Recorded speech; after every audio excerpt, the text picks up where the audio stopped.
सभी भक्तों को जय श्री राम। विघ्नहर्ता मंगल करता भगवान गणेश जी का आगमन हो चुका है। गणेश उत्सव चल रहा है। मैं गणेश उत्सव के संदर्भ में एक कहानी आपको सुना रही हूँ। एक राजा थे जिनके 2 रानियाँ थी। बड़ी रानी ईर्ष्यालु और घमंडी थी। उसकी 2 संतान थी। इसके विपरीत छोटी रानी बहुत ही नम्र स्वभाव की और दयालु थी, परंतु वह निसंतान थी और अपना ज़्यादातर समय गणेश जी की पूजा पाठ में बिताया करती थी। एक बार राजा दूसरे शहर में जा रहे थे। राजा अपनी बड़ी रानी के कक्ष में आए और बोले कि रानी, मैं दूसरे शहर जा रहा हूँ, आपको अगर कुछ मंगाना है तो बताइए। बड़ी रानी ने अपने लिए गहने, कपड़े और अपने बच्चों के लिए खूब सारे खिलौने मंगवाए। फिर दूसरी रानी के कक्ष में गए और उनसे बोले, रानी, मैं दूसरे शहर जा रहा हूँ, तुम्हें कुछ चाहिए तो बताओ। छोटी रानी बोली, महाराज जी, मुझे कुछ नहीं चाहिए, सिर्फ एक गणेश जी की प्रतिमा ला दीजिएगा। ये सुनकर राजा चले गए और कई दिनों बाद जब शहर से वापस आए तो बड़ी रानी के लिए गहने, कपड़े और बच्चों के लिए खिलौने लाए और छोटी रानी के लिए गणेश जी की प्रतिमा ले आए। और आए तो बड़ी रानी को पहले उनके उपहार दिए, फिर छोटी रानी को गणेश जी की प्रतिमा दी। छोटी रानी ने गणेश जी की प्रतिमा लेकर मंदिर में स्थापित कर दिया और प्रतिदिन पूजा करने लगी।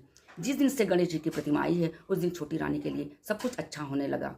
छोटी रानी का गर्भ ठहर गया। यह सुनकर बड़ी रानी को बहुत ईर्ष्या हुई और वो छोटी रानी के प्रति गलत भाव से कुछ न कुछ उपाय सोचने लगी। एक दिन उसने अपनी दासियों को बुलाया और कहा कि इस गणेश प्रतिमा को कुएं में फेंकाओ, और उसने वो प्रतिमा फेंकवा दी। इधर छोटी रानी ने देखा कि प्रतिमा गायब है तो बहुत दुखी हुई और रात्रि में वह दुखी मन से सो गई। उधर उस कुएं से एक सुंदर पेड़ निकल आया जिसमें एक सुनहरे रंग का फूल खिला। सुबह सबने एक सुंदर पेड़ देखा और उसमें एक ही फूल देखा।